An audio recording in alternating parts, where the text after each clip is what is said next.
There's actually a rumor out there that Electrify America is owned by gas companies, and that's why they never work. So because they want to make it the worst possible experience to charge your car so that people stick with gas cars. All right, welcome back to Northern Tesla. Today, we're going to talk about the biggest thing going for Tesla. Its biggest advantage over every other EV out there. The reason you should strongly consider a Tesla over anything else. It is the charging network. First, let's talk about the number of superchargers available. Tesla currently has over 40,000 superchargers, which makes it the largest global fast charging network in the world.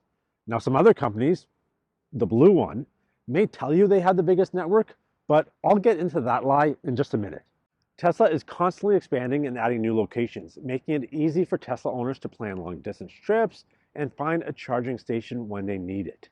And they are all super fast. The V3 chargers are capable of 250 kilowatts. This is V2, which is capable of 150 kilowatts. Now, no fully fledged charging network even comes close to that.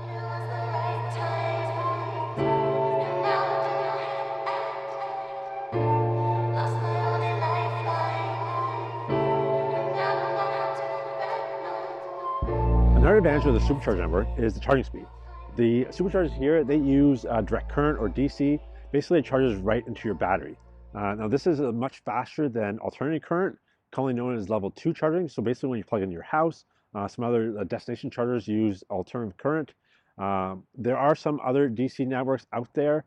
Any of the fast charging networks, they use DC. But even if they have an advertised speed of like 150 or 250 kilowatts, they just real world experience doesn't match the speed of a supercharger. The supercharger will always be faster. You just get more speed out of it. A Tesla can charge up to 50% in just 15 minutes and 80% in about 30 minutes. This allows for quick and convenient charging during road trips. You can either have a rest or grab a bite to eat. As mentioned earlier, Tesla's newest generation superchargers are a blistering fast 250 kilowatts. And that lie I told you about? Yeah, Ford may say they have the biggest charging network, but let's have a look on their website. Let's take San Francisco, for example. So right now it says 178 chargers, but let's narrow it down to only DC fast chargers. Oh, that's down to 23. And if you narrow it down some more to only the Blue Oval, which is Ford's own network, you're down to 1. Compared to Tesla, which has, well, that many in San Francisco. Now let's talk about one of the biggest advantages of the supercharger network. Its reliability and ease of use. Most stations can have anywhere from 6 to 50 stalls. This one here has 19 stalls. I guarantee you, you will never find that in any other network. And the other thing is how easy it is to use a supercharger. You basically back your car up, you plug in, and that's it. You don't need to interact with a screen, an app, put any credit card info in. None of that stuff. It's so easy. So conveniently, your Tesla will actually tell you exactly how many stalls are currently available and if any stalls are down.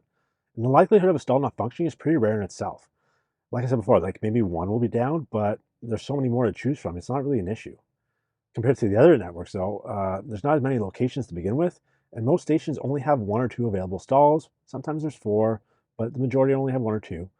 And the likelihood of them not functioning is really high. The biggest complaint I've heard of third-party chargers is that they simply don't work. And generally, there's really no way of knowing if a charger is down unless someone happens to post about it on a PlugShare app and you follow that share app. Otherwise, you just show up and it's not working. Then you can spend your time on the phone with customer service, and from right here, that is a nightmare. So how would you like it if you're on a road trip, you're running low on range, and you find the one charger and you get there and it's not even working? That will never happen at a supercharger. So now let's see how all these factors play into the real world. I hopped onto abetterrouteplanner.com and I planned a few trips using 3 different cars. First, a Tesla Model 3 long range, a Hyundai Ioniq 5, and I added a Ford Mustang Mach-E since, Ford says they have the biggest charging network. They all have around a 70 to 80 kilowatt battery pack and all-wheel drive, so all these 3 cars are very similar in specs.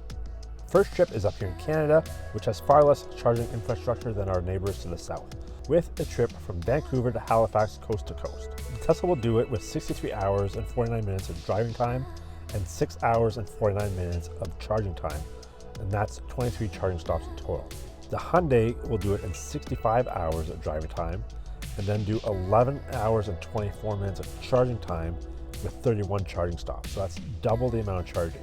And then we have Ford way back there. It will do it in the same 65 hours and 7 minutes, but the charging time doubles the Hyundai at 20 hours and 59 minutes for a total stop of 34 charges.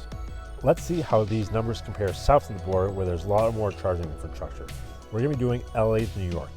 So Tesla will drive for 41 hours, 50 minutes with a total charging of 5 hours, 28 minutes, and that's 18 total charging stops. The Hyundai will drive it in 43 hours and 3 minutes with charging of 8 hours and 8 minutes with a total of 21 charging stops. And Ford, way at the bottom again, 43 hours and 36 minutes of driving time, 14 hours and 6 minutes of charging time with 25 total charging stops. Now I understand not everyone is doing cross-country trips. It really drives home the point of how fast Tesla superchargers are and how convenient they are.